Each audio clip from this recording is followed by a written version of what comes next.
Prontos para mais 12 palavrinhas que vão te fazer entender até 70% de uma conversa em inglês? Então vamos começar! Já deixa seu like aqui no vídeo, me segue para acompanhar todas as novidades que eu trago aqui na Nova Tips e vamos nessa! Apesar de always começar com A, o som que ela tem é esse aí, ó, de ó, bem aberto, assim mesmo. Ó, always, always. I always wake up early. Eu sempre acordo cedo, sempre que eu sou obrigado, né? Se eu puder, eu durmo até mais tarde. Music significa música, mas tem uma coisa bem interessante sobre essa palavrinha aqui que é importante saber. Music não é a música em si, tá? Não é aquela faixa específica. Essa é uma song. Music está mais relacionado ao estilo musical. Here in Texas, it's easy to listen to country music everywhere. Aqui no Texas, é fácil ouvir música country em todos os lugares. Mais um pronome demonstrativo entrando aqui na lista. Já tivemos o this, que é este ou esta, that, aquele ou aquela, these, estes ou estas, e agora temos o those, aqueles ou aquelas. Those books are too heavy. Aqueles livros são muito pesados. Já viu essa palavrinha aqui antes? Both. Ela significa ambos, os dois. Both sides of this coin are dirty. Os dois lados dessa moeda estão sujos. Lembre-se que o both só pode ser usado quando você estiver falando de duas opções, tá? A moeda não tem três lados, ela só tem dois. Então eu posso usar o both. Por exemplo, eu não poderia dizer both colors of the rainbow, ambas as cores do arco-íris, porque o arco-íris tem 7 cores, em teoria, né? E não 2. Na posição 268 temos mark, que além de ser um nome próprio, pode ser também o verbo marcar, ou o substantivo marca. Mas não marca de roupa, tá? Que aí seria brand. Mas marca de deixar algo marcado. Tipo em her slap left a mark on his face. O tapa dela deixou uma marca na cara dele. E usando o mark como verbo, let's mark on our calendar that we are busy this Sunday.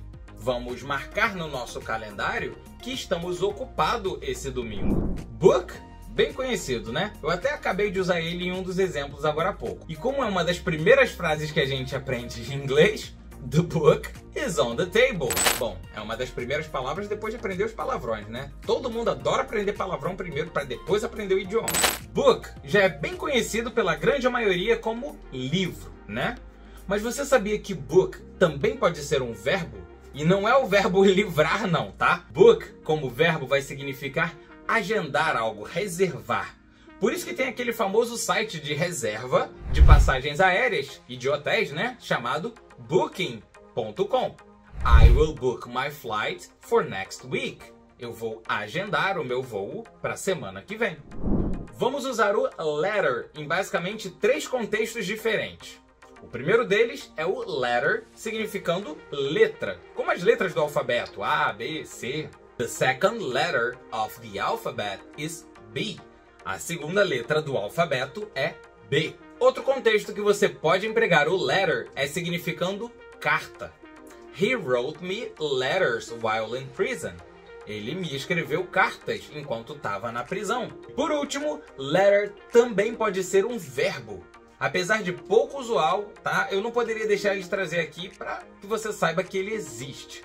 Mas quando você estiver escrevendo, geralmente quando for uma escrita especial, mais trabalhada ou mais elaborada, com foco no formato da letra e não no texto. Sabe essas fontes de texto diferentes que a gente vê à beça por aí? Arial, Time News Roman e por aí vai? Então, foram letras desenhadas com um certo estilo. Quando você usa o verbo to letter, o foco é no design da letra, do desenho que a letra forma. Her name was lettered in gold. O nome dela foi escrito em ouro. O foco está no material que escrevia a letra, né? E não no texto em si, que seria o nome dela. E a preposição until, que significa até, vem chegando na posição 271. Ela também pode ser usada como conjunção, tá? mas isso é mera tecnicalidade, tá? Vamos focar no seu significado que faz muito mais sentido.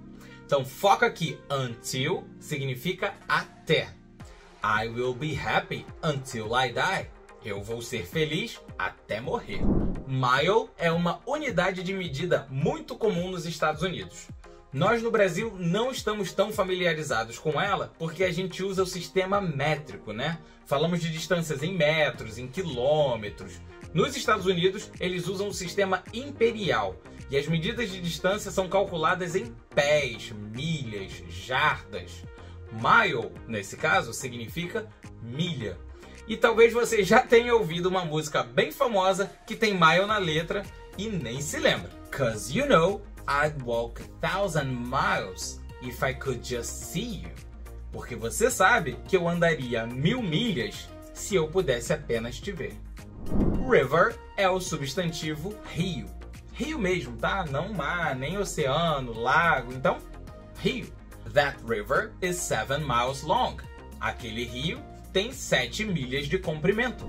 Acho que depois do The Books on the Table, car é a próxima coisa que a gente aprende em inglês, né? E não tem nada de pegadinha com essa palavra não, tá? Car é só carro mesmo. My car is not working. Meu carro não está funcionando. E completando essa sequência aqui, temos feet, que significa pés, no plural mesmo. Feet é o plural do irregular de foot, pé. After work, I must put my feet up to rest. Depois do trabalho, eu tenho que colocar meus pés para o alto para descansar. E já que você vai colocar os pés para o alto para descansar, eu vou me despedindo de você, lembrando que tem muito mais por vir nessa sequência aqui, tá? Agora só faltam 25 palavrinhas pra gente completar a lista das 300 palavras mais faladas em inglês. Então, se ainda estiver no pique, vamos seguir adiante pro próximo vídeo dessa sequência. E eu te espero por lá. Até breve!